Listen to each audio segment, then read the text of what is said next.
How to Talk to Anyone 92 Little Tricks for Big Success in Relationships by Leil Lowndes.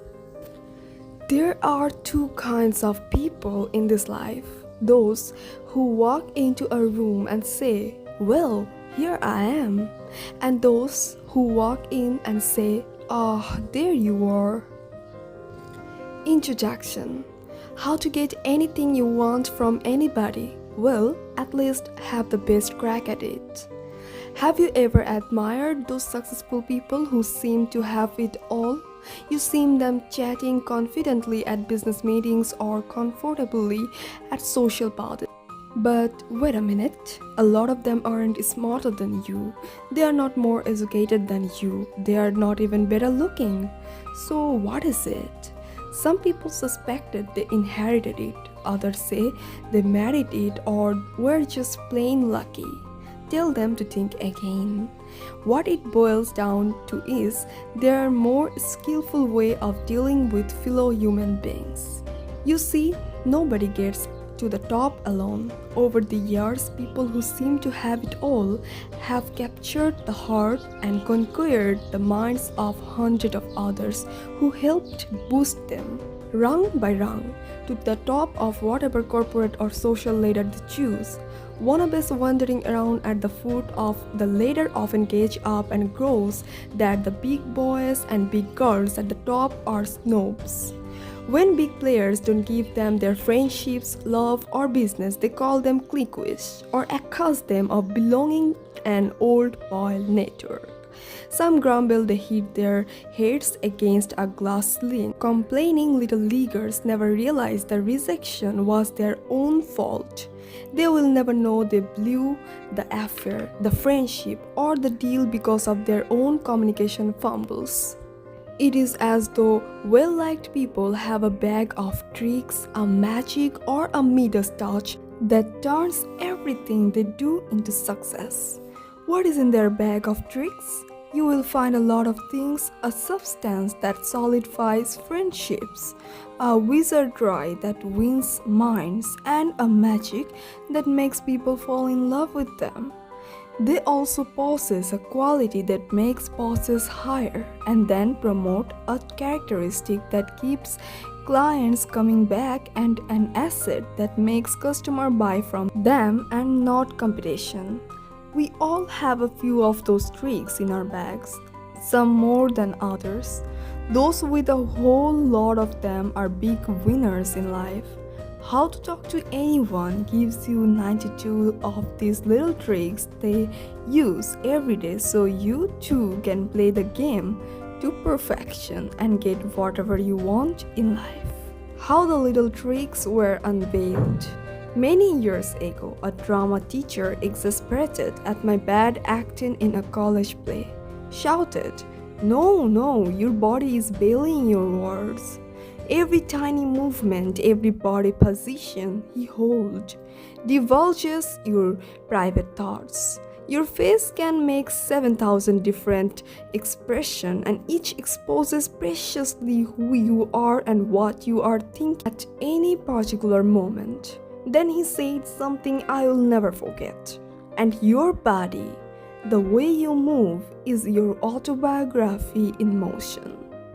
How right he was! On the stage of real life, every physical move you make subliminally tells everyone in eyeshot the story of your life. Dogs hear sounds our ears can detect. Bats see shapes in the darkness that elude our eyes. And people make moves that are beneath human consciousness, but have tremendous power to attract or repel. Every smile, every frown, every syllable you utter, or every arbitrary choice of word that passes between your lips can draw others toward you or make them want to run away. Man, did your gut feeling ever tell you to jump ship on a deal? Women, did your women's intuition make you accept or reject an offer? Or a conscious level, we may not be aware of what the hunch is. But like the ear of dog or the eye of the bat, the elements that make up subliminal sentiments are very real. Imagine, please, two humans in a complex box world with circuits to record all the signals flowing between the two. As many as 10,000 units of information flow per second. Probably the lifetime efforts of roughly half the adult population of the United States would be required to sort the units in 1 hour's interaction between two subjects.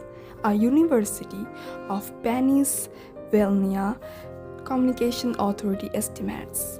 With the zillions of subtle action and reaction jabbing back and forth between two human beings, can we come up with concrete techniques to make out every communication clear, confident, credible, and charismatic?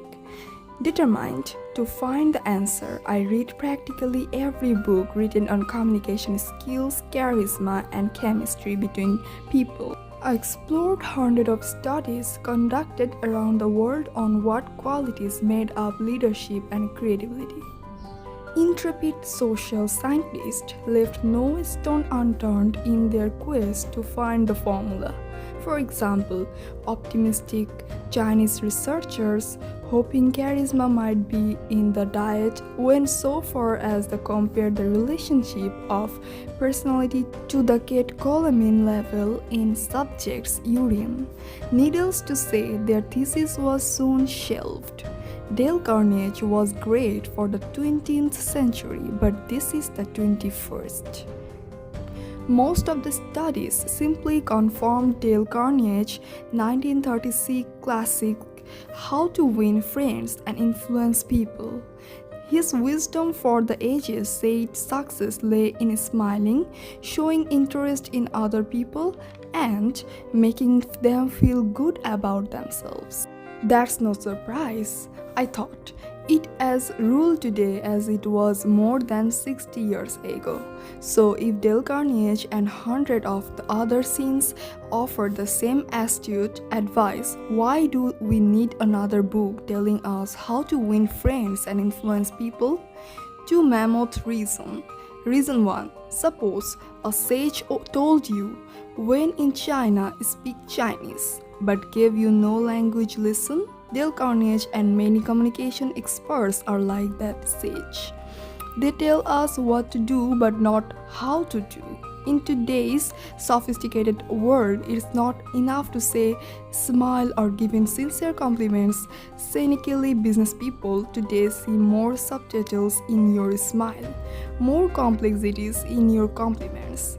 Accomplished or attractive people are surrounded by smiling psychopaths, feigning interest and fawning all over them. Prospects are tired of salespeople who say, the suit looks great on you, when their fingers are caressing cash register case. Women weary of suitors who say, you are beautiful, when the bedroom door is in view.